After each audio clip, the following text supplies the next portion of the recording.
Hello. Yes sir. Good afternoon sir. Yes sir. Good afternoon. मेरी voice आ रही है ना सबको? Yes sir. Good afternoon Yes, sir.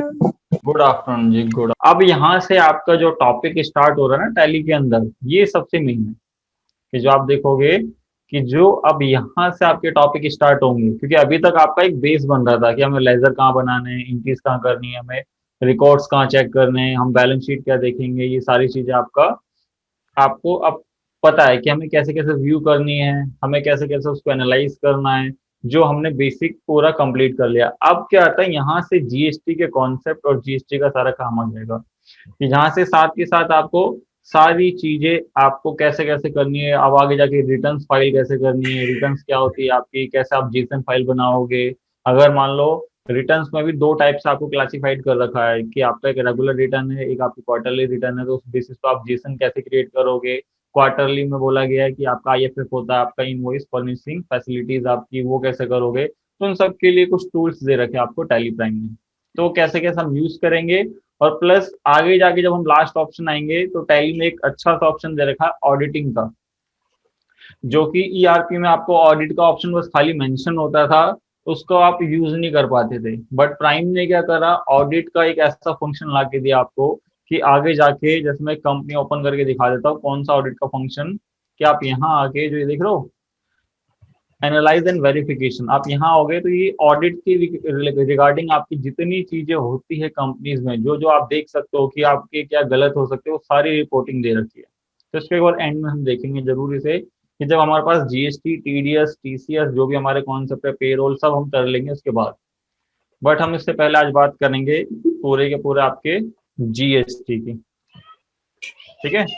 अब जीएसटी मैंने आपको एक फाइल दी थी, तो किस किसने पढ़ा उसे? पढ़ा था सर। Yes sir. पढ़ा था। तो जीएसटी कब अप्लीकेबल हुआ था इंडिया में? 17 तारीख को, 2017 17 2017।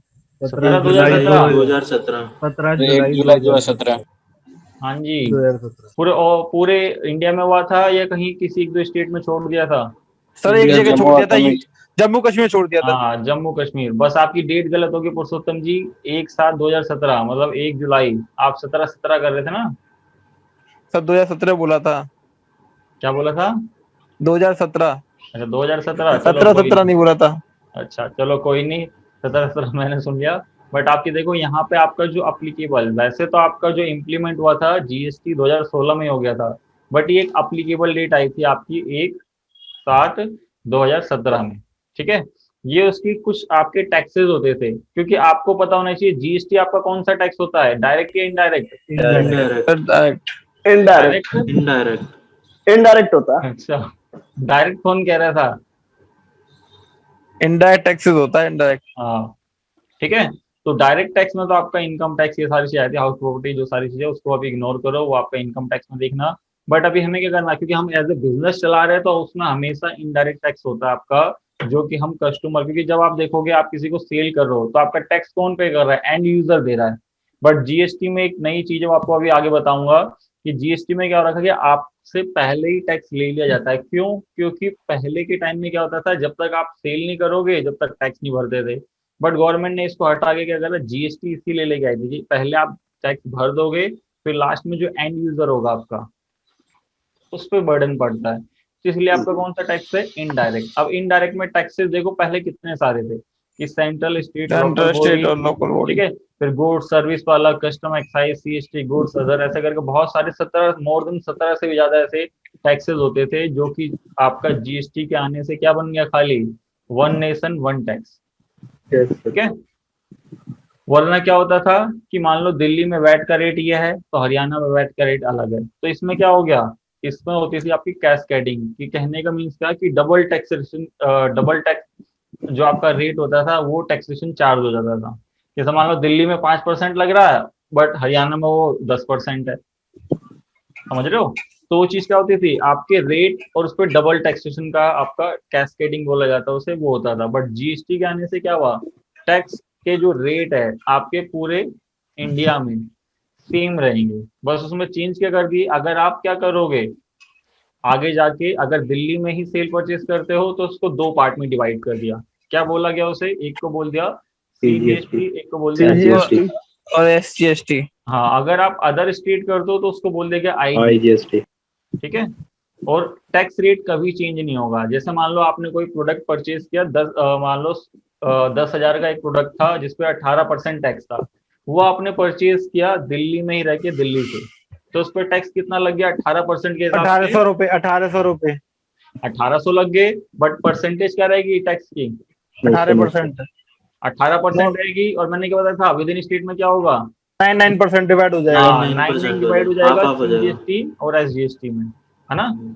अगर आपने बोला चलो ये तो मैंने परचेज करी, फिर आपने उसी गुड्स को 10,000 के बजाय 15,000 का आगे, या मान लो सॉरी 20,000 का सेल करा, और वो आगे किसी और अदर स्टेट का पर्सन था, तो उस पर टैक्स रेट कितना होगा? 18%। 18% रहेगा। जो परचेज पे टैक्स लगा वही लगेगा, वही रेट होता है हमेशा। बट उसमें क्या लगेगा? पूरा का पूरा आईजीएसटी 18%। ठीक है। बाद में सरकार लिपट लेगी। यूटीजीएसटी भी तो होता है, वो बंद हो गया जब है। आप यूनियन टेरिटरी के लिए जाओगे ना, यूनिट टेरिटरी के लिए होगा। वो है सर, बंद हो गया वो भी। वो भी है। क्यों बंद हो जाएगा? यूनियन टेरिटरी के है आपका। जैसे आप चंडीगढ़, दमन दीप, पांडुचेरी, इन सब से आप डील करते हो। आपका क्या, एक स्टेट एक यूनियन टेरिटरी होनी चाहिए तब आपका। ठीक है। सर। सब पुडुचेरी में तो एसजीएसटी लगता है ना शायद। है पुडुचेरी या पौंडीचेरी में एसजीएसटी लगता है ना। नहीं, यूटीजीएसटी लगेगा। यूटीजीएसटी लगेगा आपका ना। दिल्ली में लगता है सर, दिल्ली दिल्ली में सर लगता भाई है दो SGST। दो अरे कोई बोलने देगा। 2 यूनियन टेरिटरी था ना, एक दिल्ली था और एक और कोई था जिसमें एसजीएसटी लगता है। दिल्ली में और लगता है, चंडीगढ़। दिल्ली और चंडीगढ़ में लगता है। हाँ अरे एग्जैक्टली। वाह। दिल्ली भी यूनियन टेरिटरी है ना सर। हाँ, बट इनकी अपनी असेंबली है, इसलिए इनको क्या करा गया है कि स्टेट का दर्जा दिया गया है। सही कह रहे हैं सर। हाँ जी, मतलब पढ़ उड़ के बैठे हो जीएसटी भाई, क्लास में मतलब भी पढ़ाई थी ना सर ने। एक दो छुट्टियां मतलब जो आपको मिल गई है ना, उसमें मतलब पूरा है। क्लियर यहाँ तक सबको? Yes sir. तो अभी बीच में डाउट नहीं पूछते हैं, वरना क्या होगा कि आपने बहुत ज्यादा पढ़ रखा है, सब एक के ऊपर एक आंसर कर रहे हैं। तो हम वन बाय वन चलते हैं। सबसे पहले इंट्रोडक्शन के ऊपर। कि इंट्रोडक्शन आप सबको पता है कि जीएसटी आपका क्या है जी, आपका कब अप्लीकेबल हुआ। ठीक है। और उसमें कौन कौन से टैक्सेशन होते थे, उसके बाद क्या हुआ, सिंपल टैक्सेशन ला दिया। कौन से? आपके 4 टैक्सेशन, एक तो सीजीएसटी, एसजीएसटी, आईजीएसटी और यूटीजीएसटी। यूटीजीएसटी। सब इनके full form one by one करके बतानी है, ऐसे नहीं कि एक साथ ही बोलने सबको। सर नाम लेके पूछो फिर। हाँ, तो चलो पहला आप ही बता दो आपका एसजीएसटी का। सर SGST बनेगा state government taxes sir, service taxes. बस देखा, इसमें मार खा गए आप। Sir state state state goods and services tax. Good service हाँ। And taxes. आपने तो स्टेट गवर्नमेंट टैक्स बना दिया। हाँ सर, गलती निकल गया था। ठीक है। तो ये तो हो गया एसजीएसटी। अब आ जाओ सेंट्रल के लिए, CGST. CGST। Hmm central goods and services tax. हाँ, central goods and service tax. फिर आपका IGST. Integrated goods and good services and taxes. हाँ, देखो आपको आराम से आंसर करो, कोई जल्दी नहीं है, क्योंकि कभी भी ना आंसर जैसे अभी भी जल्दी करो वो कोई नहीं। आप जब इंटरव्यू देने जाओगे वहां पे भी थोड़ा सा क्वेश्चन को एक बार नहीं 2 बार सुन लो, या मान लो कि एक बार उसको सही से समझो, उसके बाद आंसर करो, तो कभी गलती नहीं होगी। ठीक है। और UTGST. Union territory good service and taxes. ठीक है। तो ये आपके 4 बना दिए, जो कि पहले क्या होते थे, पहले के टाइम में वैट, एक्साइज, सर्विस टैक्स, ऐसे करके बहुत सारी चीजें होती थी। तो उस केस में पता है क्या होता था कि आपको पता ही नहीं चलता था कौन सा टैक्स किस डिपार्टमेंट का है, उसमें भी होच पोच चलती थी। और आपका क्या रहता था कि आपका डबल टैक्सेशन भी चार्ज हो रहा होता था। तो इस सर सब वर्ल्ड चीज को सर वर्ल्ड आपके- में सबसे पहले जीएसटी कहाँ पर आया था? क्या चीज क्या चीज? सर वर्ल्ड में जीएसटी सबसे पहले कहाँ पर आया था? फ्रांस। फ्रांस। ठीक है। Yes sir. तो वहां पे सबसे पहले एप्लीकेबल हुआ था। और आपका पाकिस्तान भी इंडिया से सबसे पहले लेके बैठा हुआ था 2004 से। सर इंडिया भी पहले लिया था पर ला नहीं दिया था। इंडिया में 2000 से स्टार्ट हुआ था, बट आते आते इसको कितने 17 साल लग गए। ठीक है। राजनीति की वजह से। राजनीति की वजह से, और एक कारण और था कि जो गवर्नमेंट आपकी ला रही थी पहले, इसको एक सिंगल रेट पे ला रही थी। सिंगल रेट में क्या होता, कोई सोच सकता है सिंगल रेट में क्या रहेगा? सर दिक्कतें होती है इसमें, क्या कहते हैं, एक आदमी गाड़ी ले रहा है तो उस पर क्या अलग टैक्स होता है, और एक आटा ले रहा है तो अलग टैक्स होता है, उसमें दिक्कत होती है बिल्कुल सर एक करेक्ट टैक्स है। होने पर। जो आपकी खाई थी कि आगे जाके जो अमीर अमीर और गरीब, अब मान लो अमीर बंदा तो खुशी से दे देगा टैक्स, अब वो गरीब पे भी उतना टैक्स लग रहा है तो कहाँ से पे करेगा वो? सर तो पहले गवर्नमेंट इतना इडियट था, मतलब ये तो ऊपर से दिख रहा है, कोई भी बोल दिया कि यूनिफॉर्म नहीं टैक्स वो तो अगर था, मगर फिर उसमें कुछ कंक्लूजन और लेके आए ना। अब जैसे मान लो कोई नई चीज आ रही है, अब उसको वहीं पे पकड़ के फिर उसको करा ना। फिर उसके बाद अब जैसे अब मोदी जी आए तो उन्होंने 4-5 बंदे जो अपने स्पेशलिस्ट है उनको लगाया। उन्होंने फिर क्या करा, उसके अंदर चीजें एडिशनल कर दी कि अब टैक्स रेट ऐसे क्लासिफाइड होगा, ये इस पे होगा। अभी भी देखो अब सारी चीजें क्या है, रेट हर मीटिंग्स में चेंज होते रहता है आपके, है ना। Yes, sir. क्योंकि जो लग्जरी गुड्स थी सबसे पहले 28 पे आई थी, और प्लस उस पे अगर कोई वैसी गुड्स थी जैसे तम्बाकू, ये सब उन पे सेस लगता था। चलो वो तो लगना भी चाहिए क्योंकि ऐसी गुड्स है वो। बट अब जो 28% की थी उनको भी क्या कर दिया, पहले जब 28% आया था ना जीएसटी में, तो उस पे 254 गुड्स थी जो आपकी, और अभी कम तकरीबन अब 30 से 50 के अराउंड कुछ होगी जो जिन पे 28% टैक्स लगता है। सर ये अपडेट पता कहाँ से चलते हैं? ये अपडेट आपकी CBIC, ठीक अच्छा है, ठीक है sir. Central board of indirect and custom आपका, इसको ऑफिशियल इनकी वेबसाइट है, वहां पे सारे अपडेट, सारे नोटिफिकेशन सब की जाती है। ठीक है सर। सर कौन सा साइट बोला आपने? CBIC, जैसे आपके पहले आप देखो एक आपका CBAC करके होती थी पहले, वो पहले आपका होता था वो आपका, जब उसको इनडायरेक्ट में चेंज करा जीएसटी में तो उसको आई कर दिया, CBAC को CBIC कर दिया। CBI। CBIC, central board of indirect and custom, ठीक है। ठीक है यस सर। सर। उनकी मीटिंग्स हुई, उसमें आप देखो रेट भी चेंजेस होते हैं। चलो उसको हम बाद में ये देखेंगे कि जो भी आपके अपडेट आता है वो कैसे कैसे आपको चेंजेस करने होते हैं टैली पे, और क्या क्या चीज आपकी अपडेट होती है। उससे पहले हम नहीं आते हैं, इंट्रोडक्शन सबको पता चल गया अप्लीकेबल, है ना। हाँ जी, Yes, sir. Yes sir. Yes, sir. Applicable के बाद आपकी आ गई, यहाँ पे देखोगे कि इसकी जो जर्नी थी वो इसमें देख लेना कब से आई आपकी। फिर इसके बाद जो बिल पास हुआ, इम्प्लीमेंटेशन ऑफ जीएसटी देखिए। अब इसमें क्या हुआ था, जो भी आपकी जीएसटी में रूल्स आते हैं ना, अब वो इन बिल्स में, एक्ट में, मतलब समझ लो ये एक्ट है आपके, CGST act, SGST act, IGST, UTGST, जो भी आपके नए नए अमेंडमेंट्स आते हैं तो इन एक्टों में सबसे पहले आपका इम्प्लीमेंट किया जाता है, ठीक है। इन्हीं के थ्रू आप जो ये टैक्सेस जो चार्ज होते हैं CGST, GST, वो सारे इन्हीं एक्ट के अकॉर्डिंग है, ठीक है। Yes sir. अब आ जाओ जी, इसमें एक्ट के अकॉर्डिंग जो मेंशन है वो आपका, जैसे जीएसटी क्लासेस में आपको सर पूरा डीपली पढ़ाएंगे। मैं अभी इसको क्या करूंगा, उतनी थ्योरी रखूंगा जो कि हमें अकाउंटिंग में प्रॉपरली पता होनी चाहिए, ठीक है। कि आप सोचो फिर इसमें डीप जाओगे, वो जीएसटी वाली जो आपका पार्ट है उसमें आपको सर पूरा बताएंगे, ठीक है। Yes sir. फिर ये सारी चीज, वो कंपनसेशन है सब उसमें देख लेना। फिर जीएसटी काउंसलिंग कंसिस्ट, ये भी आपका क्या है जी। अब जैसे मान लो कोई चीज है, जैसा कोई रूल बनना है, अब रूल बनाने के लिए क्या था कि आपको, एक तो आपके जो फाइनेंस मिनिस्टर होते हैं, यहाँ से मैं सीतारमन। हाँ जी, जो कि अभी सीतारमन जी आपके, और आपके हर स्टेट के फाइनेंस मिनिस्टर और वाइस फाइनेंस मिनिस्टर जो आपके होते हैं, ठीक है। इन, हाँ जी, बताइए सर। इन दोनों की क्या करे, एक आपकी 100% की, मतलब एक वो काउंसलिंग बनाई जिसके अंदर क्या है 75% इन दोनों के मतलब रजामंदी होनी चाहिए, कि जिससे वो रूल आगे जाके एक्ट बनेगा, ठीक है। कि मतलब कोई अकेले ना सीतारमन जी कर सकते हैं इसे, ना आपके हर स्टेट के हाँ जी। Yes sir. तो ये कोई भी रूल ये सारे आपके लेके आते हैं। फिर आपके type of taxation under GST, तो आपको पता है कौन कौन से टैक्स होते हैं, CGST, SGST, IGST, UTGST। ठीक है। तो ये सारी चीज किस किस पे अप्लीकेबल होते हैं वो सारी चीजें मेंशन है, और प्लस इनके बारे में अब क्या कुछ छोटी सी डिटेल, ये आपको इंटर और इंट्रा सबसे मेन पता होना चाहिए। क्योंकि अभी तक आपने देखा होगा कि आप जब गुड्स परचेज करते थे तो आप परचेज का लेजर बनाते थे, है ना। Yes sir. Yes sir. और जब आप सेल करते थे तो सेल का लेजर बनाते थे। Yes sir. बट अब ऐसा नहीं होगा। अब हम जीएसटी में जब टैली के अंदर हम गुड्स परचेज या सेल करेंगे तो उसमें हम क्या करेंगे, इंटर या इंट्रा करके हम बनाएंगे। Yes sir. इंटर मीन्स होता है एक स्टेट से अनदर स्टेट, ठीक है। इंट्रा मतलब वो एक स्टेट से एक स्टेट में। हाँ, जो इंट्रा है मीन्स आपका विद इन स्टेट, जैसे दिल्ली टू दिल्ली आपका। इंटर, दिल्ली टू हरियाणा, दूसरे स्टेट से। यूपी, ठीक है। Yes sir. क्लियर यहाँ तक। सर अब इसके बाद इसमें देखो टैक्सेशन। अब आपको पता था विद इन स्टेट में क्या लगता है, सी और एस, और उसमें आईजीएसटी, IGST सर। ठीक है।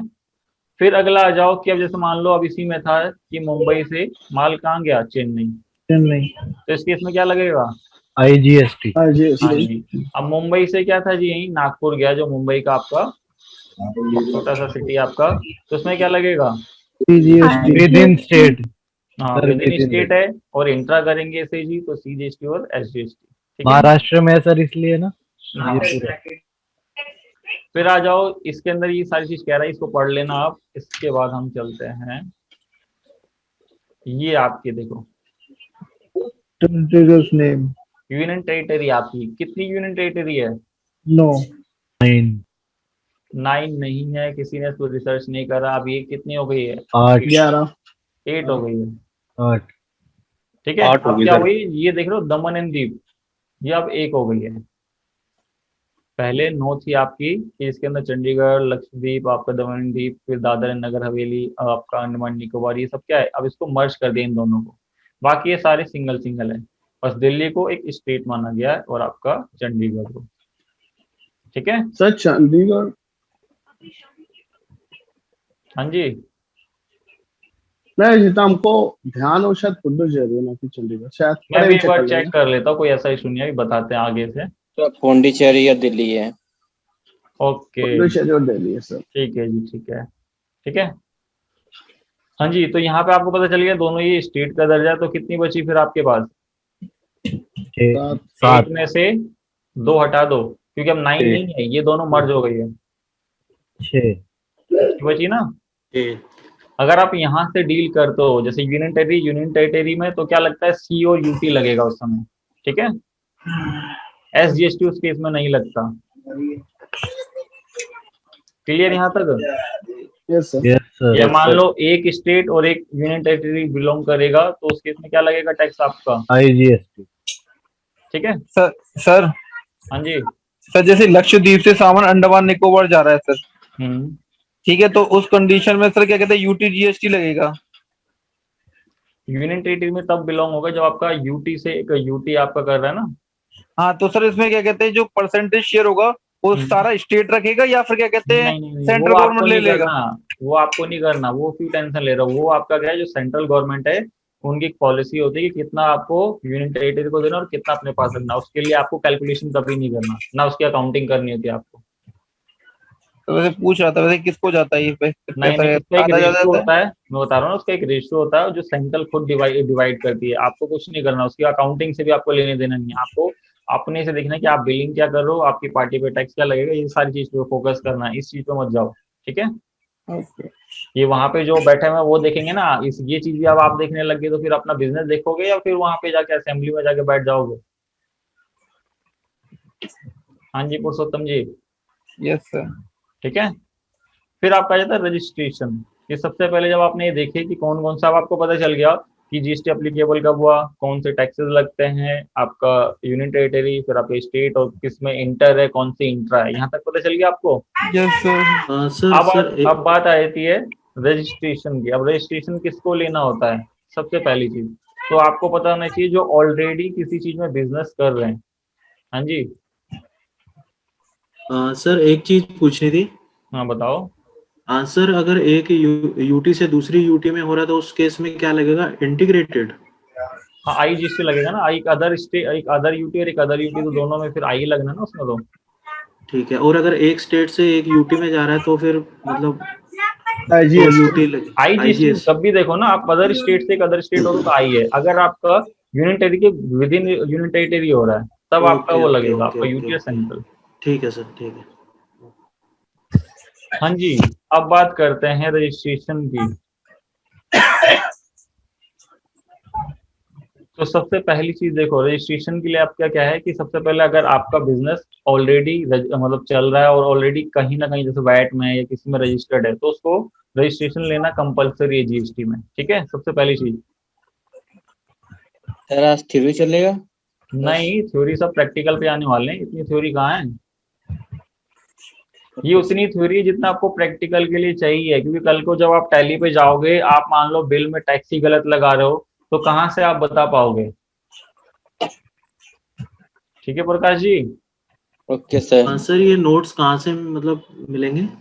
ये नोट्स आपको आगे से वेबसाइट से ही मिल जाएंगी, जो आपकी वेबसाइट है वहीं पे आपके अपलोड होंगे नोट्स असाइनमेंट के नाम पे, तो वहां से आप डाउनलोड कर लोगे। ठीक है सर, थैंक यू। हाँ जी, तो रजिस्ट्रेशन का पता चल गया कि ऑलरेडी जो बिजनेस रन कर रहे हैं और किसी ना किसी में रजिस्टर्ड है, जैसे सर्विस टैक्स में या वैट में, तो उनको तो रजिस्ट्रेशन लेना कंपलसरी था। ठीक है, यस सर। अब उसके बाद बात आती है कि अब रजिस्ट्रेशन लेने की लिमिट क्या, रजिस्ट्रेशन लेने की लिमिट क्या है आपकी, कि सबसे पहले जो आपकी आई थी जब जीएसटी 17 में आया था, तो आपकी 20 लाख की लिमिट थी कि अगर 20 लाख से above की आपकी टर्नओवर है तो आपको रजिस्ट्रेशन लेना कंपलसरी है, चाहे गुड्स हो चाहे सर्विस। बट उसके बाद इसको चेंज कर दिया गया। चेंज क्या कर दिया गया, तो देखो इसमें मैं आपको दिखाता हूँ, ये सारी चीज रेट है कब कब आपके एप्लीकेबल हुए। ये देखो यहाँ पे क्या आप देखोगे, एग्रीगेट जो टर्नओवर के बेसिस पे क्या था, जब आपका स्टार्टिंग में आया था, एक्सीड होते ही 20 लाख से आपको रजिस्ट्रेशन लेना कंपलसरी था। ठीक है, और जो स्पेशल स्टेट कैटेगरी थे उनमें 10 लाख तक। ठीक है, उसके बाद जब क्या हुआ, न्यू लिमिट आई, तो उसमें क्या था कि आपकी अगर गुड्स में डील करते हो तो उसके लिए 40 कर दी, अगर आपका एज ए सर्विस है तो उसके लिए 20 ही रहेगी। बट आपके अदर जो स्पेशल कैटेगरीज है उनके लिए 20 कर दी। और यहाँ सर्विस के लिए देखो, जो आपसे बोलेगा सर्विस के लिए क्या है, सेम वही रखिए थ्रेशोल्ड लिमिट जो पहले हुआ करती थी ये। ठीक है, अगर आप खाली सर्विस में डील कर रहे हो। तो वैसे अब तो हर किसी को लेने का जरूरी है, बिना इसके तो हो ही नहीं सकता। आप देखो हर किसी को लेना जरूरी इसलिए है क्योंकि इसके अंदर ना 12 ऐसी कंडीशन आती है। जैसे देखो सबसे लास्ट वाला पेज मैं आपको दिखाता हूँ, ये आपके वो स्टेट है जो आपके स्पेशल कैटेगराइज है, देखो। ठीक है, और ये नॉर्मल स्टेट है आपके, उनको मार्क कर रखा है कि अगर आप इनमें डील करते हो गुड्स की लिमिट है तो 40, अगर आपकी क्या है, अगर इन स्टेट में गुड्स में करते हो तो 20। ठीक है, सर ये डिफरेंट इसलिए रखा गया है कि क्या कहते हैं, देश गरीबी ये मतलब छोटे गरीबी हैं, रेखा ये में आते हाँ ये हैं, छोटे हैं, इनकी गरीबी रेखा में टर्नओवर आता है। इतनी जाएगी नहीं। और गवर्नमेंट का एक रिवेन्यू कहाँ से आता है, सर पैसे से ही आता है। पैसे से, टैक्स से आता हाँ, टैक्स रेवेन्यू से आता है। है ना। तो यस गवर्नमेंट सर। ने क्या करा जी, आपसे बोला कि ये छोटे स्टेट आप उनको मान लो इतनी लिमिट देंगे, वो तो बोलेंगे हमारा तो है ही नहीं, तो हम रजिस्ट्रेशन क्यों लें, तो हमसे उनसे तो टैक्स ले ही नहीं पाएगी गवर्नमेंट। Yes sir. तो गवर्नमेंट ने बोला कोई बात नहीं, हम आपके लिए अलग बनाते हैं ना लिमिट, आपके लिए 20 है। अच्छा सर। और ठीक सर है, ये जो बीच में केरला एंड तेलंगाना है, इसके केस में क्या है? ये नॉर्मल है, आपकी नॉर्मल में काउंट किया गया है। Okay sir. ठीक है, बस इनको मतलब कैटेगराइज है, जैसे इसी में इस साइड साउथ साइड में आते हैं ये, तो बट इनको बोला कि इनको नॉर्मल कैटेगरीज में माना गया है इन दोनों। ठीक है सर। तो इसकी कोई लिमिट सेट नहीं है सर पैसे की, जैसे कि यहाँ पे आपने 20 और 40 फिगर किया था, किए तो थे यहाँ 40 पे होगी ना। 40 ही रहेगी। हाँ, इसको जब भी तो बोला नॉर्मल, क्योंकि इनमें नहीं डिफाइन करा, इसलिए इसको स्पेशली बोला कि ये नॉर्मल कैटेगरी स्टेट है, वो शूज स्टेटस जो आपका 40 लाख में आएगा। ठीक है, ठीक है सर, ठीक। अब इसमें देखो ये आपकी कंडीशन है, जैसे आप अभी सिद्धांत जी ने कहा कि अब तो हर केस में क्या होता है, जीएसटी लेना जरूरी होता है ना। Yes sir. बट क्या है, लेना तो जरूरी है, बट क्यों लेना जरूरी, क्योंकि अगर आपकी डीलिंग, क्योंकि देखो 3 चीज मैं आपको बताना चाहूंगा, आप लिख भी लो इसे आगे जाके, जैसे इसमें पूरी इसमें नहीं था कि आपको 3 चीजों पे सबसे मेन फोकस होता है कि आपको रजिस्ट्रेशन कौन सा लेना है। क्योंकि अभी तक तो हमने देखा जीएसटी ये लग रहा था, ये अप्लीकेबल होना, ये सारी चीजें, अब बट इसमें आगे जाके डीलर टाइप बना दिए। वो डीलर टाइप हम कैसे ऑप्ट करेंगे या कैसे हमें जीएसटी नंबर लेना, तो 3 चीज आप लिख लो। नेचर ऑफ बिजनेस सबसे पहले, ठीक है, सबसे पहले नेचर ऑफ आपका बिजनेस, नेचर ऑफ ट्रांजैक्शन। ठीक है, फिर आपकी नेचर ऑफ ट्रांजेक्शन, ठीक है, और थर्ड आपका nature of goods. Goods and service का लो। सर्विसेज। ठीक है, क्लियर यहाँ तक, ये 3 पॉइंट पे ही आपका डिसाइड होगा। क्योंकि कल को मान लो आप क्या कर रहे हो, जीएसटी के बारे में पढ़ रहे हो, ये कर रहे हो, आपका मान लो कोई फ्रेंड है, कोई रिलेटिव भी है, उसने क्या करा, उसने बोला कि मेरे को अपना काम स्टार्ट करना है, तो आप पढ़ रहे हो, तो आप बताओ मेरे को जीएसटी रजिस्ट्रेशन लेना जरूरी क्यों है, किस लिए मेरे को जरूर लेना पड़ता है जीएसटी नंबर। और प्लस अगर लेना भी है तो आगे जाके आप देखोगे, जैसे ये 3 चीज तो है इसके अंदर बोला है, फिर एक रेगुलर, ठीक है, और एक आपका कंपोजिट, फिर एक आपका कैजुअल। कैजुअल, ठीक है, और एक आपका यूआरडी। वैसे यूआरडी रजिस्ट्रेशन मतलब जीएसटी में कवर्ड नहीं है, बट ये यूआरडी का सबसे मेन भी खेल है इसका, क्योंकि आरसीएम का केस यही सबसे ज्यादा फंसता है। ठीक है, तो ये 4 आपको डीलर टाइप दे दिए। सबसे पहले क्या अभी तक हमने क्या पढ़ा है कि जीएसटी कब अप्लीकेबल हुआ, उसमें क्या क्या चीज होती है, ये सारी चीज। बट मान लो अब एक पर्सन को जीएसटी के अंदर रजिस्ट्रेशन लेना है, तो आपको पता है रजिस्ट्रेशन लेने के लिए लिमिट क्या होती है? 40 लाख। 40 गुड्स में अगर डील कर रहे हो। फिर मैंने कहा अगर सर्विस में कर रहे हो तो 20, है ना। बट आपने कहा जो ऑलरेडी बिजनेस कर रहा है उसको लेना तो कंपलसरी है। सबसे पहले तो आपने ये बोल के उसको ये कर दिया जी, जो मान लो ऑलरेडी जो बिजनेस कर रहा है और जो ऑलरेडी वैट या एक्साइज या सर्विस टैक्स कहीं ना कहीं रजिस्टर्ड है, तो उसको तो आपने क्या बोला कि आप तो ऑलरेडी रजिस्टर्ड हो, तो आपको तो लेना कंपलसरी है। ठीक है, हाँ जी, यहाँ तक क्लियर। Yes sir. फिर मैं देखो अब एक क्वेश्चन पूछता हूँ आपसे। अगर मैंने कहा कि मैं आज जाके मैं ई कॉमर्स ऑपरेटर बनना चाहता हूँ, मैंने बोला कि मैं क्या करना चाहता हूँ, अमेजोन पे अपने मान लो मैं एक मोबाइल एसेसरीज का काम करना चाहता हूँ। मेरे को पता चला हाँ यहाँ से मेरे को सामान मिल जाएगा सस्ता, बट मैं चाहता हूँ कि मैं अभी ऑफलाइन तो बेच नहीं रहा, मैं ऑनलाइन बेचना चाहता हूँ। तो मैं गया ऑनलाइन मतलब अमेजोन पे गया, तो उसने बोला सबसे पहले जीएसटी नंबर लेके आओ मेरे पास। ठीक है, यस सर। तो जीएसटी लेके आओ। तो जीएसटी मेरे को पता नहीं भाई जीएसटी क्या है, तो मैं पहुंच गया आप लोगों के पास। आप में से जो आंसर करेगा मैं उसके पास पहुंचा। मैंने कहा कि जी मेरे को जीएसटी के बारे में बताओ और जीएसटी नंबर मेरे को लेने बोला जी अमेजोन ने, तो मैं कौन सा नंबर लूं और किस बेसिस पे क्या करूं, तो अब क्या गाइड करोगे? सर पहले तो जो 5 प्रोडक्ट डील करने हैं वो बताओ, जिसमें तुम प्रोडक्ट में डील करोगे ठीक है, वो बताओ। उसके बाद अपना प्रूफ लेकर आओ रजिस्ट्रेशन के लिए। और क्या बिजनेस कर रहे हो, वेयर हाउस की तो नहीं सर जरूरत पड़ेगी, बस तो देखो इतना। बात कहाँ पे आ गई, इन्हीं 3 चीज पे आ गई ना सबसे पहले। हाँ सर। कि सबसे पहले क्या डॉक्यूमेंट, तो चलो बात की बात है, रजिस्ट्रेशन लेना है नहीं लेना वो। उससे पहले क्या नेचर ऑफ बिजनेस क्या है आपका, तो मैंने बोला मैं क्या करना चाहता हूँ अमेजोन पे, तो ई कॉमर्स का हो गया। फिर नेचर ऑफ ट्रांजेक्शन क्या है आपकी, कि मैं क्या अब मैं ई कॉमर्स का बिजनेस करूँ, तो नेचर ऑफ ट्रांजेक्शन क्या रहेगी, हर स्टेट में मैं सेल करना चाहूंगा ना। और nature of goods and service जो भी मतलब जैसे मेरा मोबाइल एसेसरीज है तो उसके रिगार्डिंग, तो इन चीज से आपको पता चल गया हाँ रजिस्ट्रेशन तो लेना कंपलसरी है। अब इस बेसिस पे क्या है आपको पता चल जाएगा कि वो विद इन स्टेट कर रहा है, अदर स्टेट कर रहा है ना। Yes sir. अब बात आ गई कि मैं इसको ये कैसे क्लासिफाइड करूंगा, क्योंकि आपने देखा हाँ चलो ये तो पता चल रहा रजिस्ट्रेशन लेना है, बट रेगुलर में लेना है, कंपोजिट में लेना है, कैजुअल में लेना है, यूआरडी में लेना है, तो अब ये कैसे पता करोगे? रेगुलर तो सिंपल वाला होता है, जो रेगुलर सिंपल वाला होता है जी। जिसमें इधर से टैक्स लेके अगर मेरे को टैक्स का क्रेडिट ये सब लेना है तो रेगुलर वाला लेंगे। और कॉम्पोजिट में मैं किसी से अगर ले सकता हूँ। बुक्स अकाउंट से सब अगर मेंटेन किसी करने ने से लेता बचना है तो रेगुलर कॉम्पोजिशन, अदरवाइज रेगुलर लेंगे। और थर्ड Regular इसमें और डिपेंड करता है किस तरह का URD बिजनेस में इन्वॉल्व है।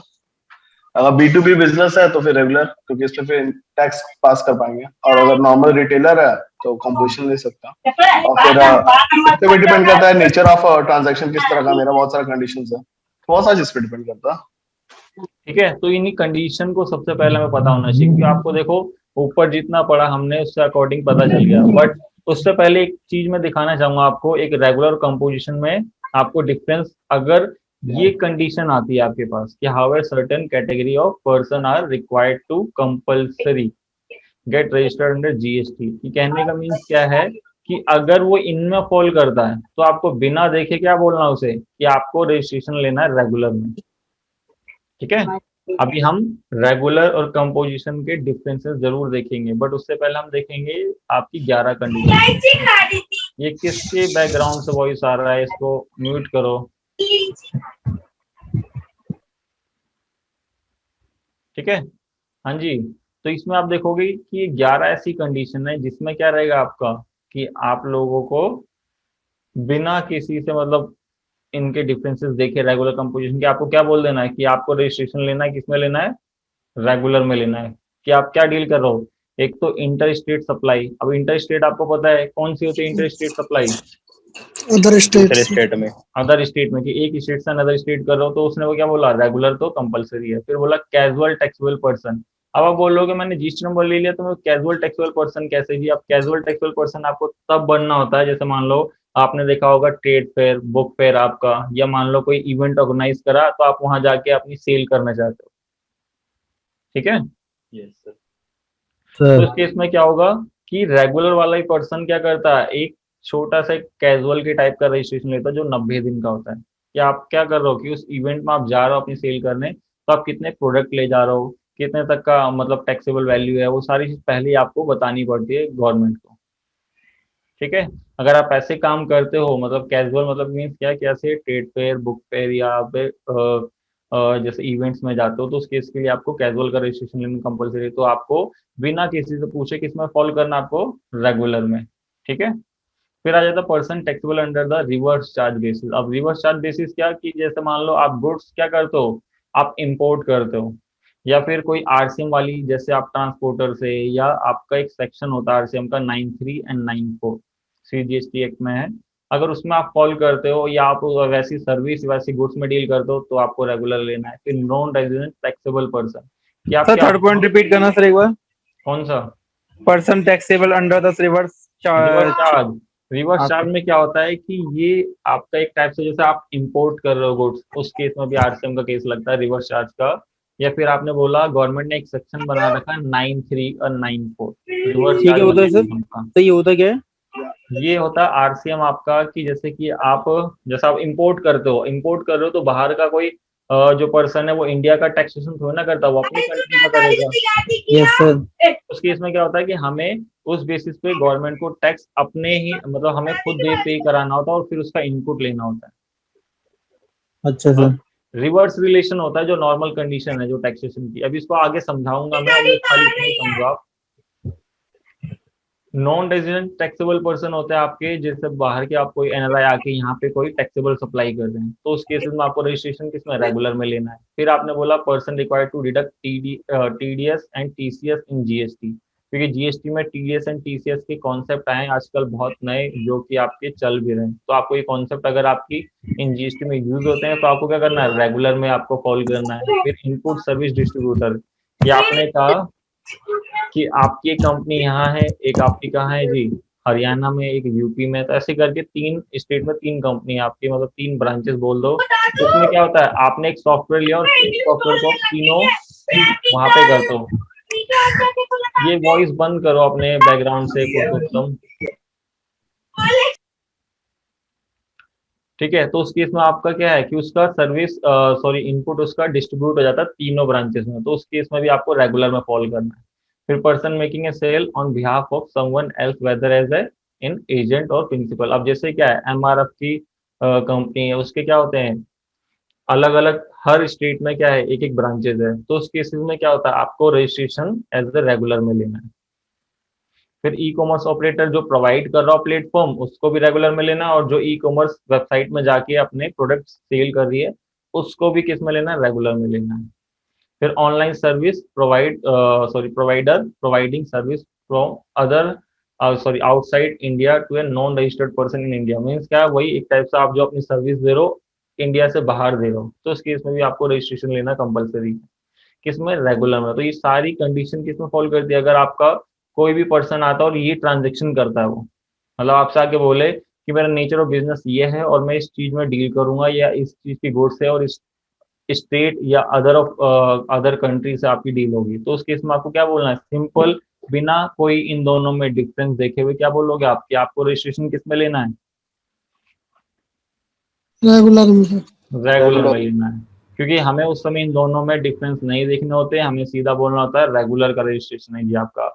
अब मैं आपको जो एक एग्जांपल दे रहा था कि मैं ई कॉमर्स ऑपरेटर बनना चाहता हूं, मैंने कहा था कि मैं अमेजोन पे जाके मोबाइल एक्सेसरीज सेल करूंगा, तो उस केस में मैं किस में फॉलो कर रहा था, ई कॉमर्स रजिस्ट्रेशन लेना ही होगा, है ना, रेगुलर में ही लेना पड़ेगा ना मेरे को। Yes sir. Yes sir. तो ये चीज थी। अब बाकी अगर इन केस आपको इनमें फॉल नहीं करता वो, तो आपको क्या करना है, इनमें डिफरेंसेस होते हैं रेगुलर एंड कंपोजिशन में। तो थोड़े से हम रेगुलर एंड कंपोजिशन में डिफरेंस देखेंगे, उसके बाद फिर हम टैली पे ही चलेंगे आज, कि हमें सबसे पहले जीएसटी का सेटअप कैसे लगाना है, और सेटअप लगाने के बाद आज कुछ लेजर आपके चेंज होंगे, क्योंकि अभी तक हम क्या कर रहे थे, सिंपल परचेज बना रहे थे, सिंपल सेल बना रहे थे, बट उसकी जगह हम क्या कर आपसे बनाएंगे, इंटर और इंट्रा सेल करके। इंट्रा और इंट्रा। अगर हमारी सेल आउट ऑफ इंडिया होगी तो एक्सपोर्ट सेल करके बनाएंगे। ठीक यस है। सर। तो इस टाइप से आपके लेदर चेंज होंगे और प्लस आपकी पार्टी में भी चेंजेस आएंगे। तो अब ये सबसे पहला हम उसको थोड़ा सा लिखेंगे, मतलब लिख के बताऊंगा आपको। अगर आपके पास भी नोटबुक है तो उसको नोट डाउन कर लेना। तो हम चलते हैं आज व्हाइट बोर्ड पे सबसे पहले। सर कॉम्पोजिट का कोई एग्जांपल बताना क्या होगा वो? कंपोजिट का एग्जांपल जो कंपोजिट में लेंगे, अब जैसे मान लो कि आप क्या हो, एक आपसे मान लो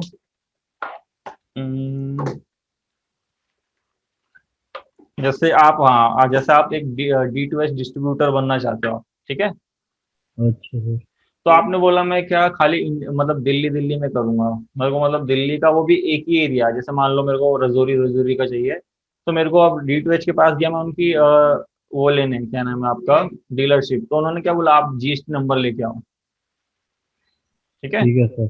GST नंबर मांगा। अब आपने कहा मेरे को बिजनेस कहाँ करना है, विद इन दिल्ली करना है और वो भी रजौरी तक ही करना है, मेरे को और कहीं नहीं जाना है इतना बड़ा। तो क्या बोला उन्होंने, ठीक है जी आप करोगे बट GST नंबर तो चाहिए। तो वो क्या करोगे, आप किस में ले लोगे रजिस्ट्रेशन। कॉम्पोजिट में।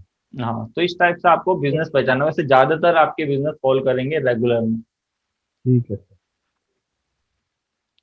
उसके बेनिफिट भी हैं और कुछ, अगर आप छोटे डीलर्स हो, जैसे आपकी मान लो स्टेशनरी की शॉप है इस टाइप से, तो आप कंपोजिशन ले सकते हो। ठीक है सर। अब जैसे मान लो सबसे पहले तो बोला GST में जो आपके डीलर बोले गए, एक तो बोला गया रेगुलर, फिर दूसरा बोला गया यहाँ पे कंपोजिशन। तो इन दोनों में सबसे पहले ना लिमिट बोली, किसको बोला, 1.5 करोड़ से अबो, और इसको बोला 1.5 करोड़ से बिलो। ये कहने का मीन्स क्या, कि अगर किसी की टर्नओवर आपको साफ साफ पता चल रही है, कि जैसे मान लो वो बिजनेस आपके पास आया, अब उसने बोला कि मेरे को ना एक प्लांट लगाना है एक बड़ा सा।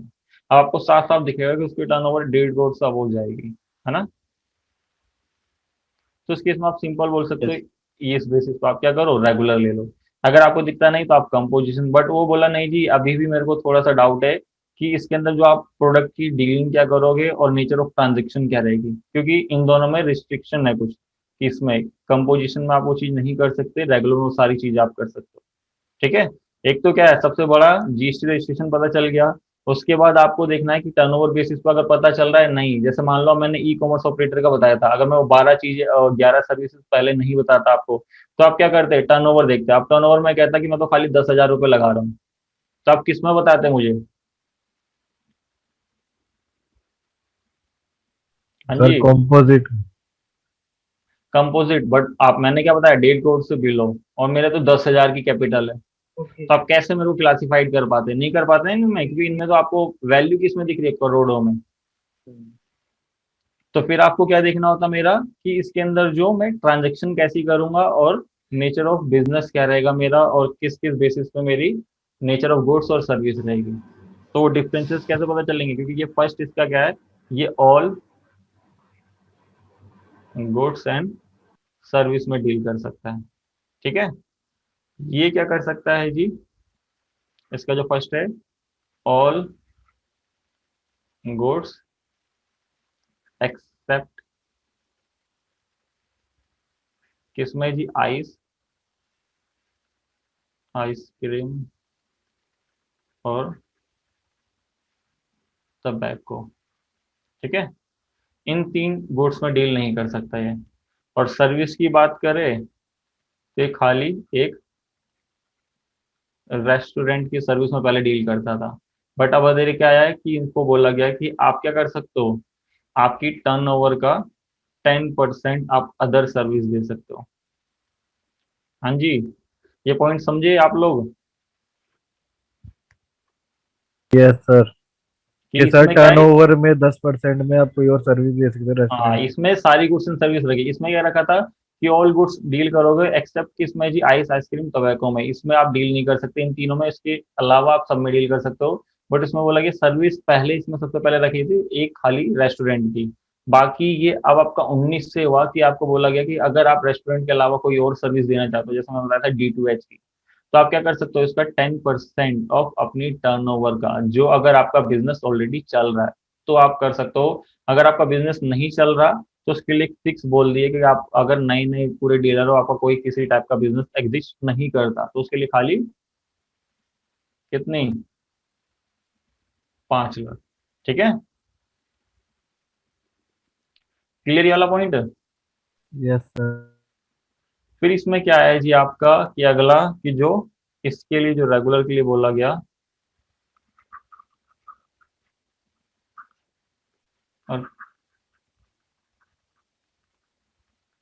कि इसमें जो फर्स्ट बोला गया कि आपका जो रहेगा,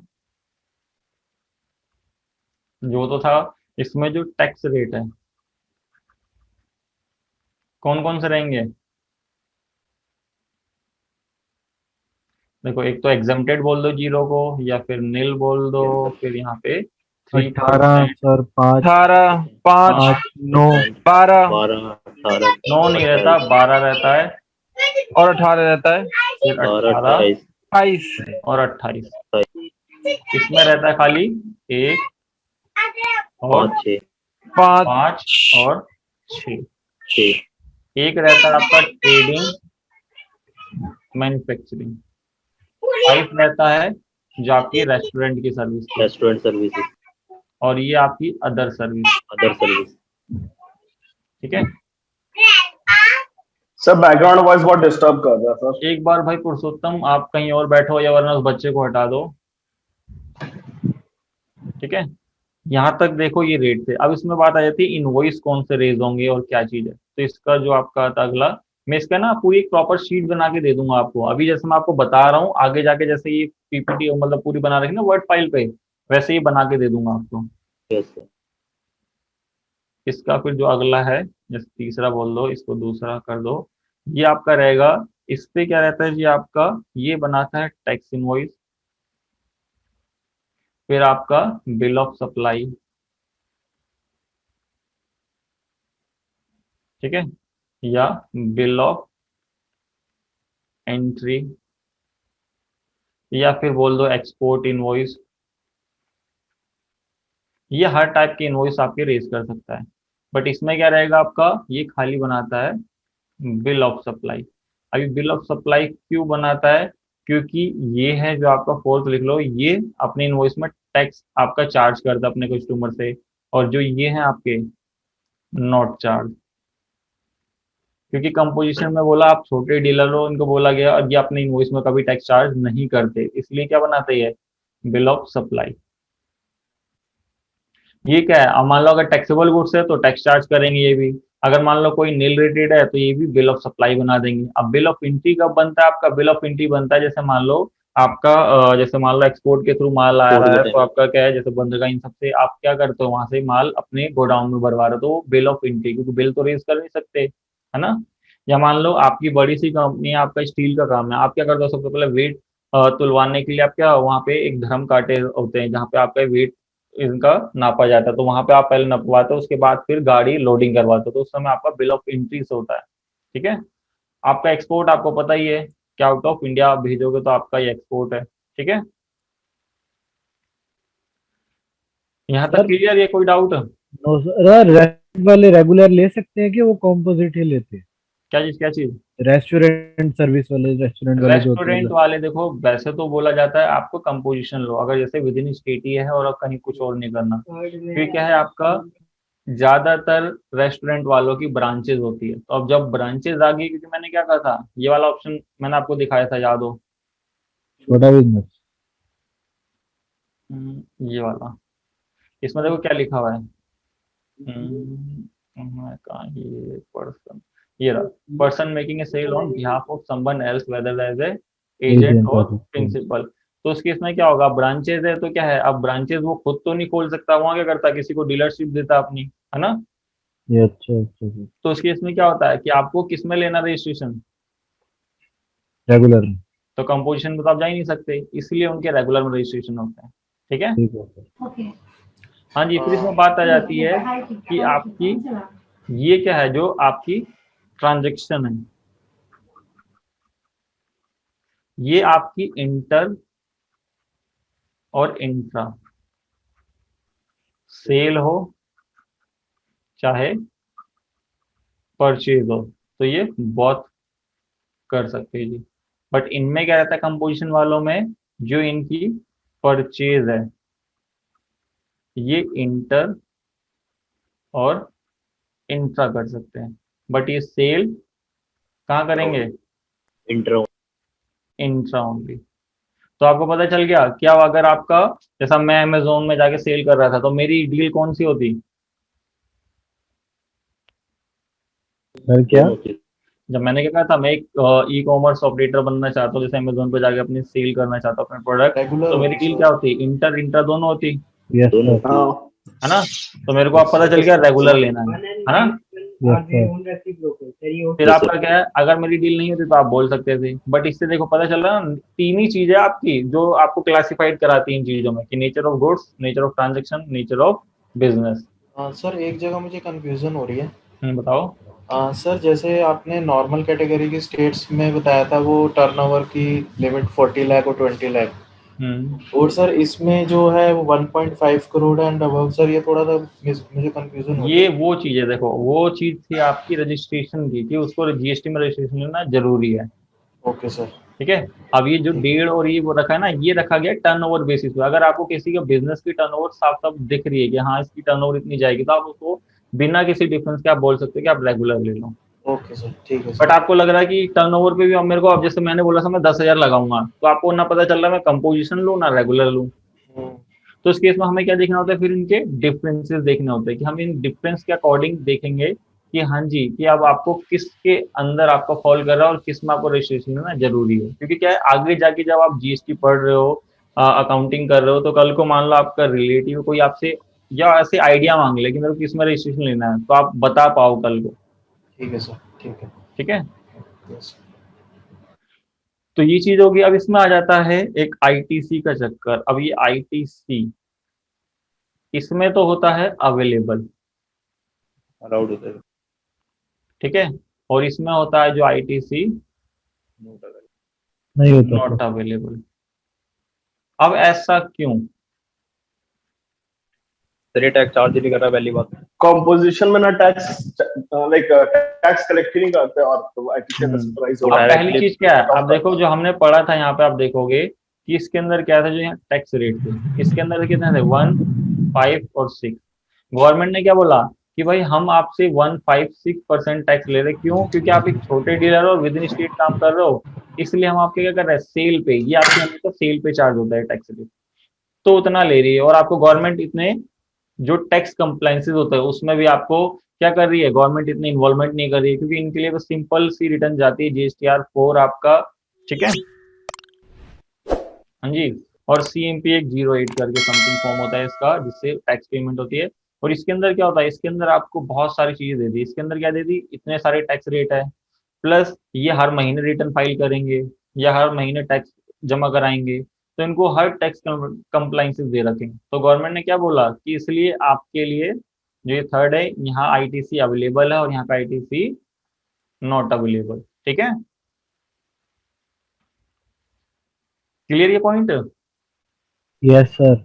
अब ये आईटीसी, आईटीसी क्या था सर ये? हाँ, अब ये आईटीसी होता क्या है, क्योंकि कुछ को तो पता होगा, जैसे जिन्होंने थोड़ा बहुत भी जीएसटी के बारे में नॉलेज या कुछ काम कर रहे हैं उनको पता होगा कि आईटीसी होता क्या है। अब कुछ को ये होगा कि कुछ पता ही नहीं कि आईटीसी होता क्या है। अब देख लेते हैं आईटीसी है क्या। अब जैसे मान लो, अब आपने एक जीएसटी नंबर ले लिया, ठीक है, किस में, आपको पता चल गया रेगुलर में। अब आपने क्या करा, जब कोई गुड्स परचेज करी, तो उस पर क्या करा, मान लो बी से परचेज करी थी, तो इस बी ने ये भी जीएसटी में रजिस्टर्ड है और किसमें, रेगुलर में। इसने आपको गुड्स सेल करी 10,000 रुपए की, इसमें लगा था 18% टैक्स, तो कितना हो गया जी इसके अंदर, 11,800, क्योंकि 18% 1,800 रुपये। तो ये हो जाता है आपका जो परचेज पे आपके पास टैक्स लगा, इसको बोलते हैं हम आईटीसी। ठीक है, इनपुट टैक्स क्रेडिट आपका। हाँ जी पुरुषोत्तम जी, ठीक है। Hello. Sir input tax IT input tax credit. Credit, हाँ। Okay sir. ठीक है। और जब आपने इस गुड्स को सेल करा, ये भी याद करना, जैसे मान लो आपने 20,000 का आगे किसको कर दिया, सी को सेल कर दिया, बट टैक्स रेट हमेशा 18% ही रहेगा।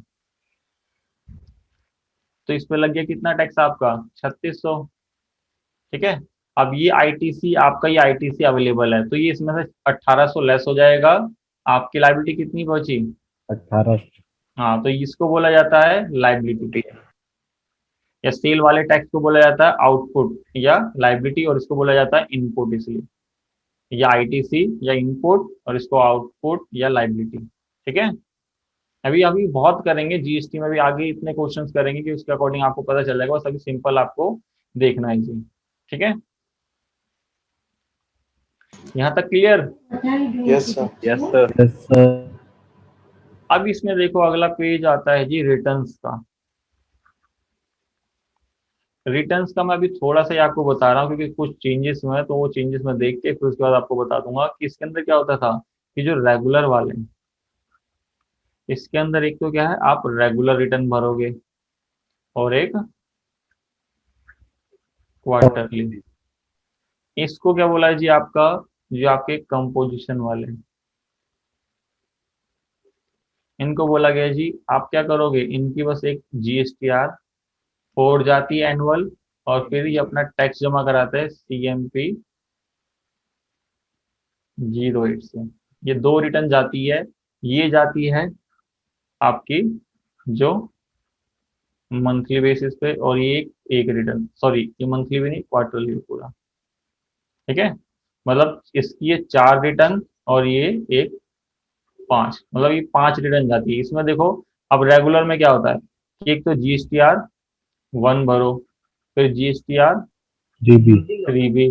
ठीक है, एक तो रेगुलर में, फिर इसमें भी क्या है, जीएसटीआर 1 और जीएसटीआर 3B, जीबी बट ये बस क्वार्टरली कर दिए, और ये मंथली।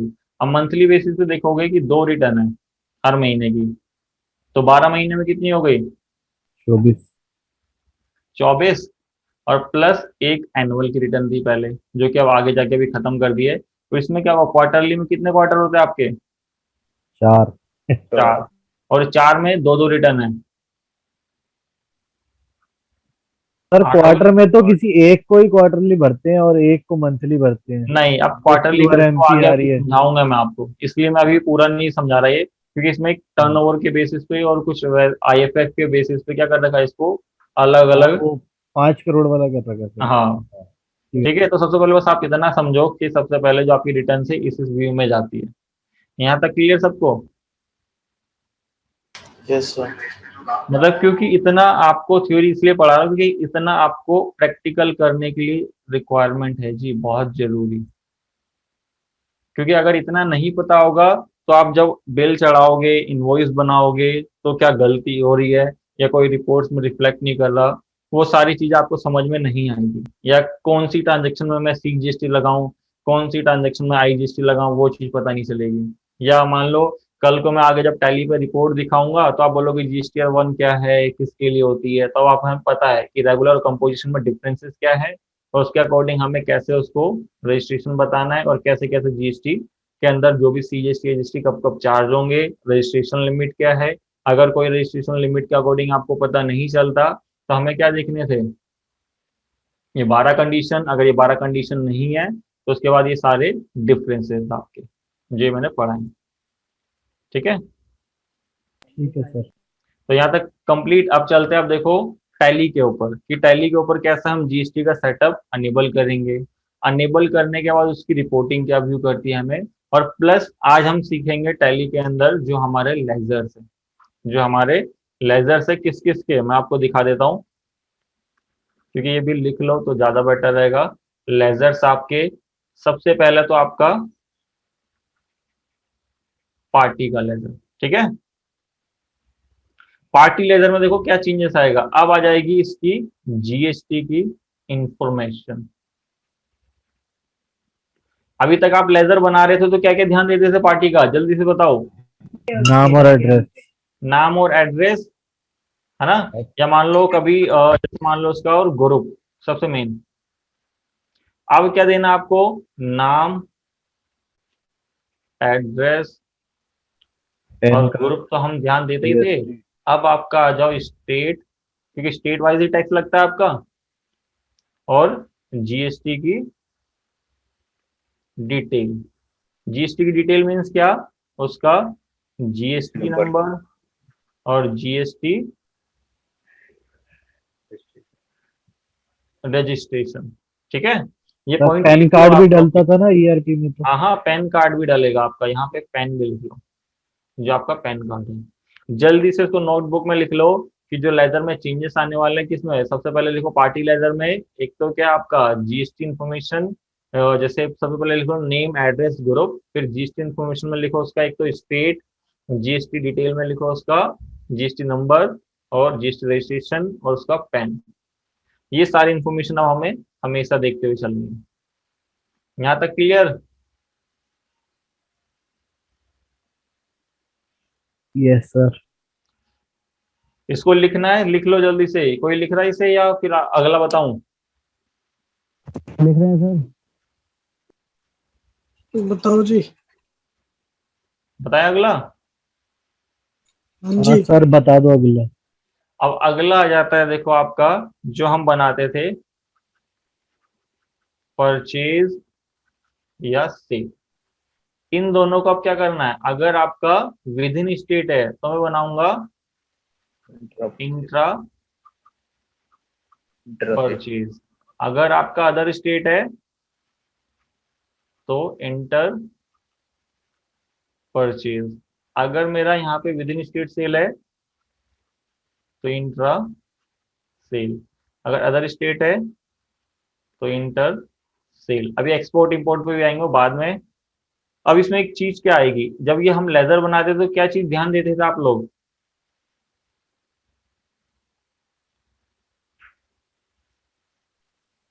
हाँ जी, जल्दी बताओ, जब हम लेदर बनाते थे किसको ध्यान देते थे, किस चीज में इनमें?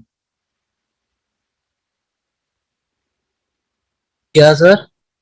कि जब हम परचेज सेल का लेदर बनाते थे तो उस समय हम क्या ध्यान रखते थे बनाते टाइम? Yes sir. कौन से अकाउंट में डाल, ग्रुप में डाल रहे हैं? हाँ, कौन से ग्रुप में डालने थे। बट अब आपका क्या आएगा इसके अंदर, जीएसटी की इंफॉर्मेशन अनेबल कर देंगे सर नीचे। हाँ, जीएसटी इनेबल आएगा तो दो चीज आपसे पूछेगा कि जीएसटी अप्लीकेबल, तो इसको हमेशा क्या रखोगे आप, अप्लीकेबल।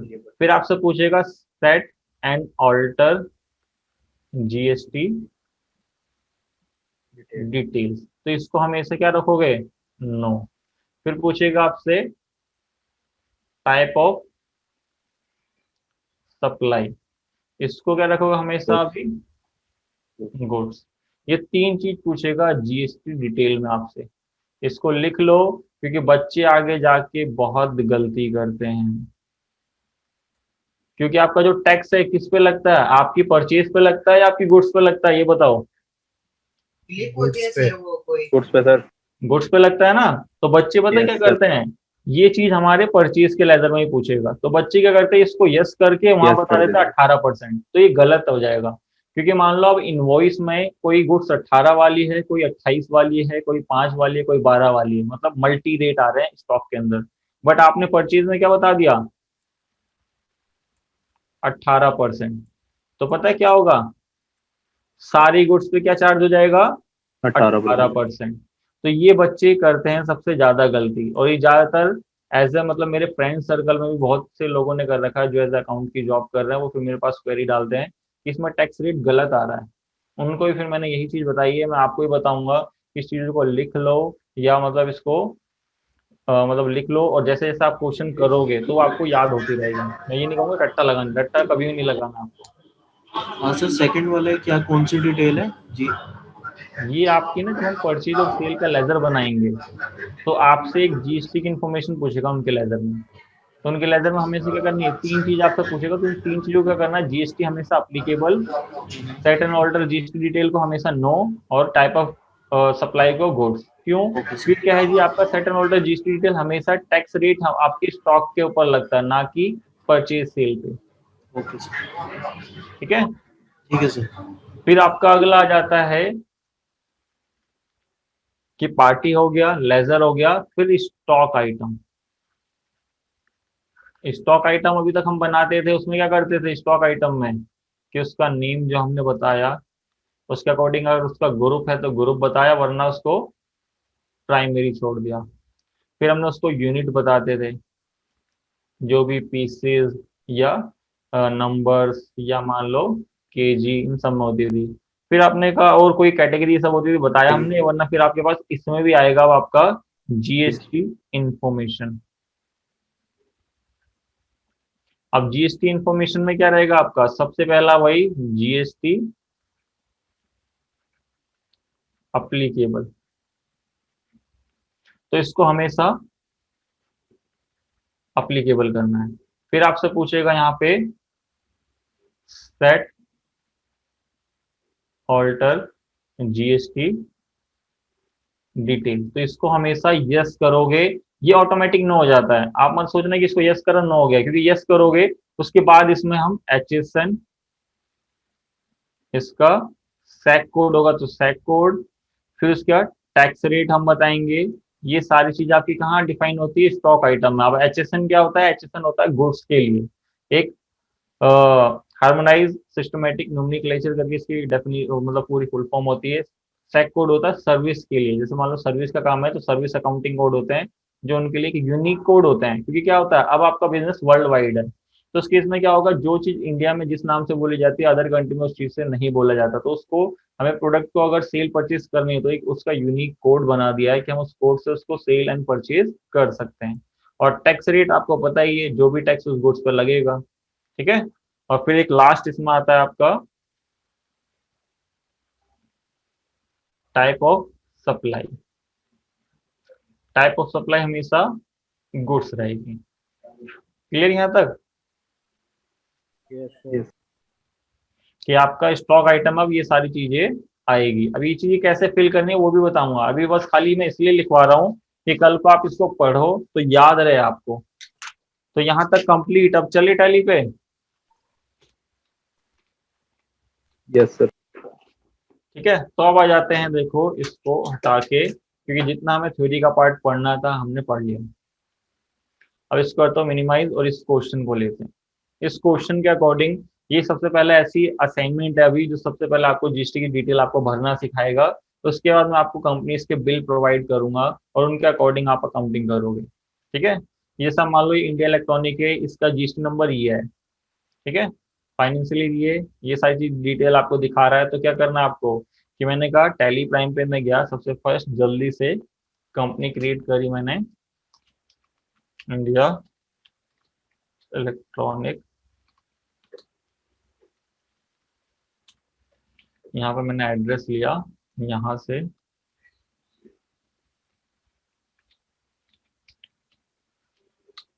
तो यहाँ पे न्यू दिल्ली,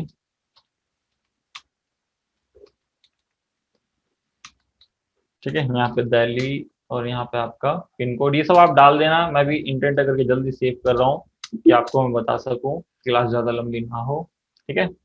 अब यहाँ हम करते तो कंपनी क्रिएट होती है, आपके पास ये विंडो आती थी, चाहे आपके पास ये विंडो इस टाइप से भी दिखाता था, अगर आपको याद हो तो, है ना।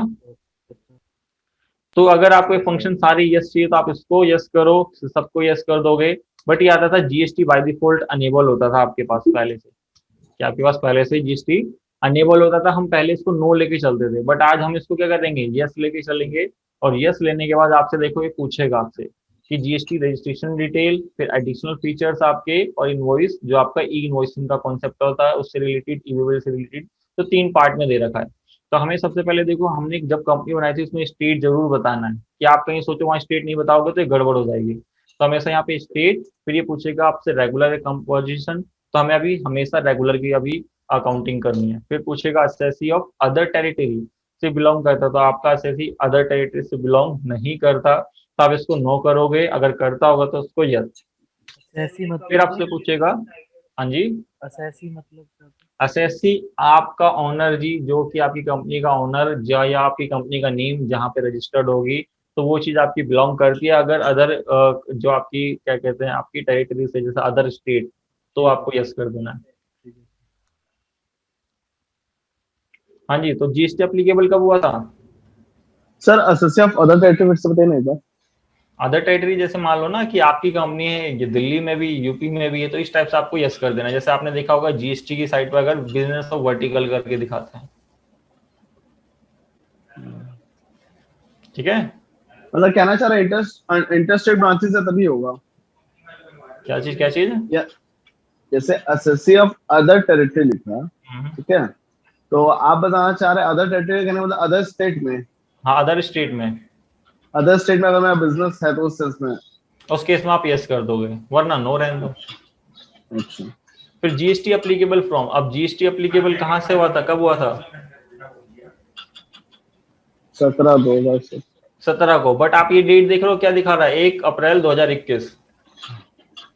Yes sir. तो ये हमारे नंबर की डेट पूछ रहा है ना, जब हमने ये इसलिए दिखा रहा है क्योंकि हमारी कंपनी कब से बनी है यहाँ से, तो ये ऑलरेडी आ रहा है। तो इसको कभी डेट को चेंज मत करना, क्योंकि बच्चे पता है क्या, एक दो बारी गड़बड़ करी है। क्योंकि बच्चे क्या करते हैं, जीएसटी कब से एप्लीकेबल है, 1/7/2017, तो वो भी 1/7/2017 कर रहा था। नहीं, वो आपका तब था जब आपकी 17 में कंपनी बनी है और 17 के बीच में आपका जीएसटी आया था, इसलिए हमें चेंज करना पड़ता था 17 के टाइम में। बट जब ये कंटिन्यू आ रहा है तो हमें कुछ करने की जरूरत नहीं है, ये आपका एक्सेस आएगा। ठीक है, क्लियर यहाँ तक? Yes sir. फिर आ जाते हैं जी हमारा असाइनमेंट। तो असाइनमेंट में देखोगे जीएसटी नंबर आ रहा है आपका 15 डिजिट का। तो इस 15 डिजिट में भी कुछ चीजें हैं आपकी, तो कौन बताएगा इसे? पहला स्टेट कोड हो गया। पहले देखो 2 स्टेट कोड होते हैं जो 07, 06 जैसे हरियाणा, 09 यूपी, 0 ऐसे 2 3 ऐसे करके 08 ऐसे राजस्थान, ऐसे करके आपके अलग अलग दिखाएगा। फिर उसके बाद आपका बाकी का पैन नंबर, आगे का पैन नंबर होता है सर। 10 नहीं होता, पैन होता है। हाँ जी, पैन ही तो सर। हाँ पहले, हाँ जो 10 आपके डिजिट है, इसके बाद वो पैन कार्ड है आपका। अगर कंपनी है तो कंपनी का होगा, जैसे पर्सन का है तो पीएस में, अगर ये जी। किसी फर्म का होता तो एफ होता। क्योंकि पैन में भी आपको पता है 4th कैरेक्टर आपको क्या बताता है, स्टेटस उस आपके होल्डर का, कि वो आपकी फर्म है, कंपनी, ट्रस्ट है, ये सारी चीजें। Yes sir. फिर ये आपका क्या होता है, नंबर ऑफ रजिस्ट्रेशन। हाँ ये होता है नंबर ऑफ रजिस्ट्रेशन। जैसा अभी इस पेन पे 1 रजिस्ट्रेशन है तो इसलिए 1। रजिस्ट्रेशन है सर। अगर इसमें 2 होते तो 2, 3, अगर 9 हो जाता तो ये जेड हट के क्या होता, और सॉरी 9 से ऊपर होता तो यहाँ पे जैसे 10 रजिस्ट्रेशन हो गए, 11 हो गए, तो जेड हट जाता, इसकी जगह 10 या 11 ऐसे हो जाता। ठीक है, और लास्ट वाला डिजिट आपके डिपार्टमेंट वाले इशू करते हैं आपको यूनिक कोड। फिर यहाँ आप देख रहे हो पीरियोडिक ऑफ GSTR1 कि जैसे आपसे पूछा जा रहा है कि पीरियोडिक ऑफ GSTR1 मीन्स क्या, कि आपकी कंपनी की जो रिटर्न जाती है GSTR1 की, वो मंथली है, क्वार्टरली। तो हमारी जैसे मंथली है तो हम मंथली दिखाएंगे, क्वार्टरली होगी तो क्वार्टरली बेसिस पे उसकी रिटर्न्स के अकॉर्डिंग दिखाएगा। तो अभी हम मंथली कर रहे हैं इसे।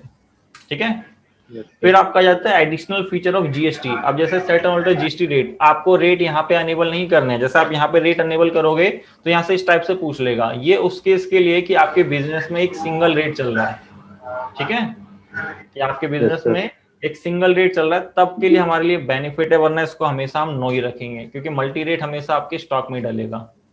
फिर tax liability on advance receipt. जैसे मान लो आप कभी क्या करते हो, अपनी पार्टी से एडवांस लेते हो, तो एडवांस आपका सर्विस के केस में अप्लीकेबल है, गुड्स के केस में उस पर जीएसटी से कोई लेने देना नहीं है। ठीक है, कि जैसे मान लो आपका सर्विस का काम है, आप क्या करते हो, सर्विस प्रोवाइड करते हो, तो क्या बोला जाएगा आपका कि अगर आप किसी से 2 लाख का एडवांस ले रहे हो तो उस 2 लाख के ऊपर आपको टैक्स जमा कराना पड़ेगा गवर्नमेंट को। तो उस केस में जब आपका अगर ऐसी कंपनी में ऐसी डीलिंग होती है तो आप इसको यस करोगे, कि जिसके अकॉर्डिंग आपकी रिपोर्ट रिफ्लेक्ट करेगी वो। फिर अगला आता है आपका रिवर्स चार्ज। अभी हम इस ऑप्शन को नो लेके चल रहे हैं, जैसे जैसे हम आगे करेंगे तो इसको हम यस करेंगे, इसलिए अभी इसको मैं नो लेके चल रहा हूँ। फिर enable tax liability on reverse charge. Enable tax liability reverse charge होती है वही आरसीएम वाली जो मैंने बताया था, कि आप किसी अनरजिस्टर्ड से परचेज करो, या वरना 9394 के जो सेक्शन में आपका होता था। ठीक है,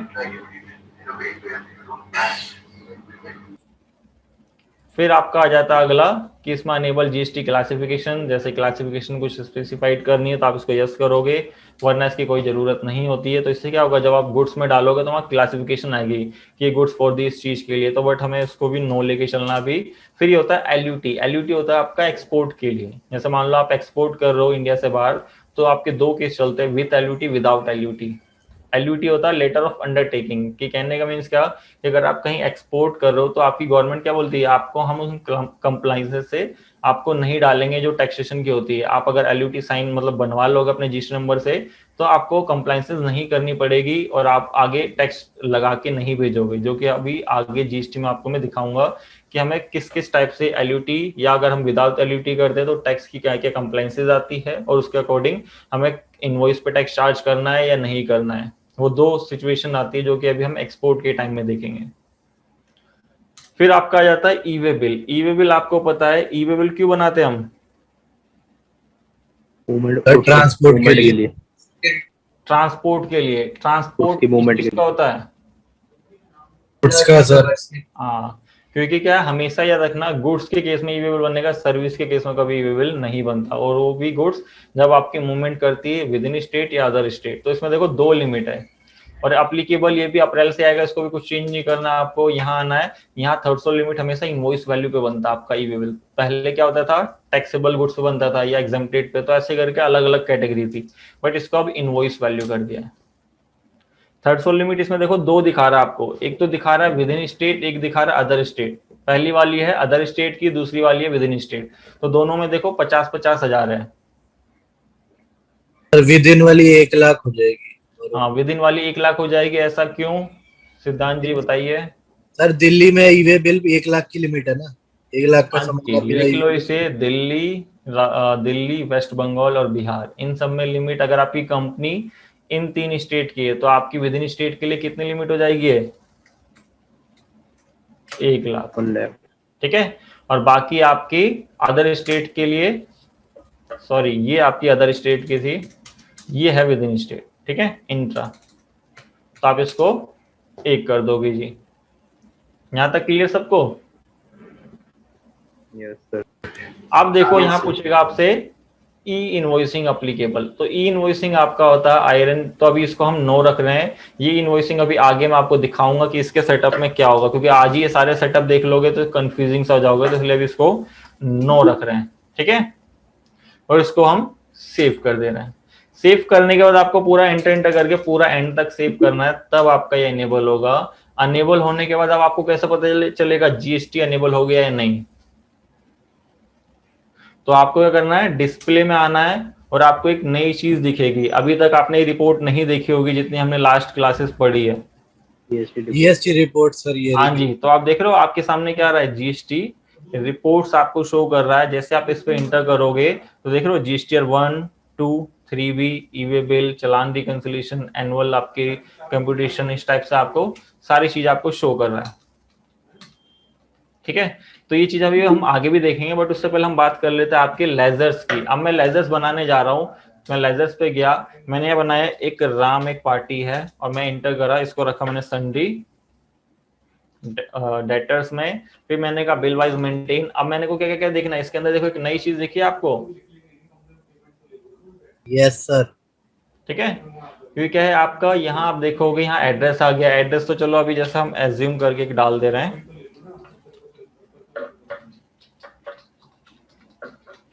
ठीक है, बट यहाँ देखो अभी स्टेट बताना बहुत जरूरी है।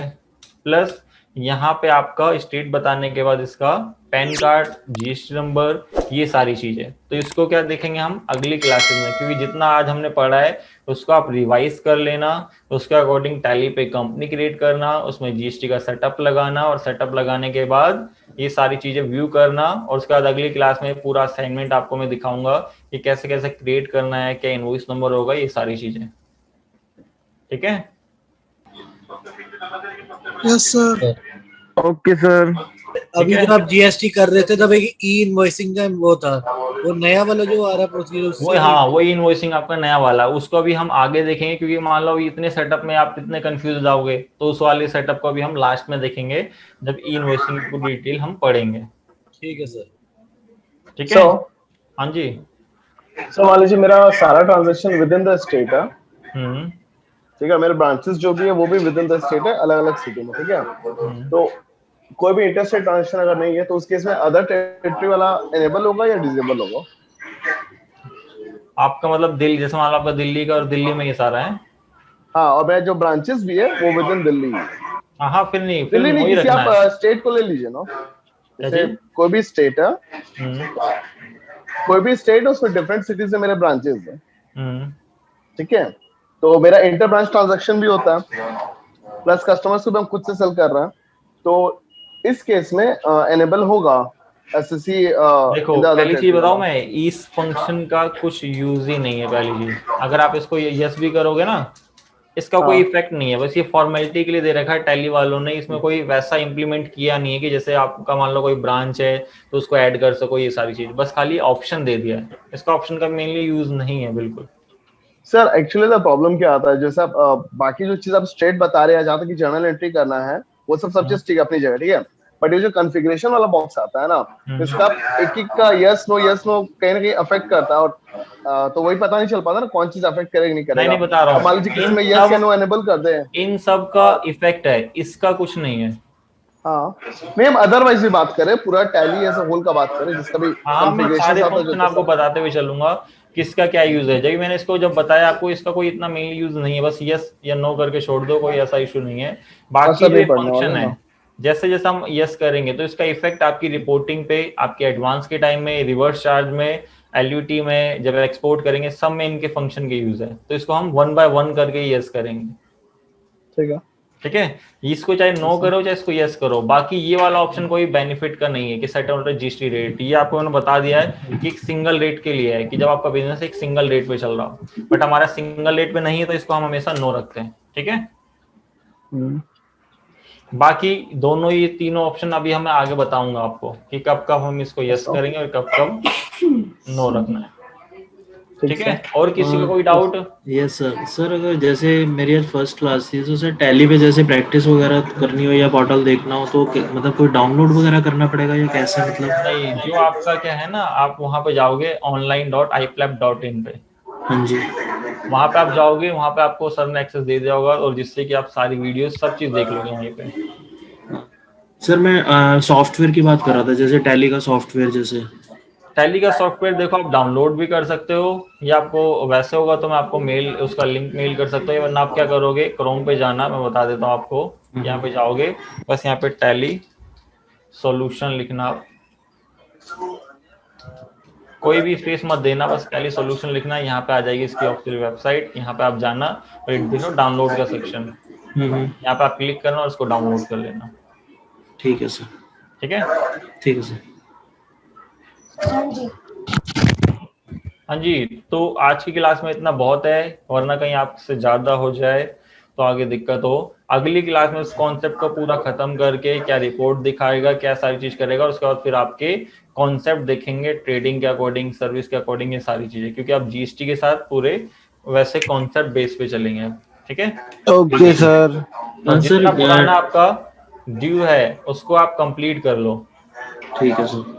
सर, जीएसटी का जो चालू कर रहे कल से, तो मान लीजिए प्रीवियस असाइनमेंट नहीं किया हुआ है, ठीक है, तो मतलब आगे इंडिपेंडेंटली चालू कर सकता, मतलब कोई ऐसा प्रीवियस ट्रांजैक्शन नहीं है ना जिसको आप अल्टर करके कर तो सकते हो, बट मान लो जैसे आपको आगे जाके कुछ चीजों में दिक्कत आएगी, मतलब ज्यादा नहीं, कुछ चीजों में। नहीं, हम चाहते ताकि एटलीस्ट आज से फॉलो अप करते जाए, क्योंकि क्लासेस रेगुलर है, तो बीच में 10 क्लास एक बार में कर पाना हो नहीं पाएगा।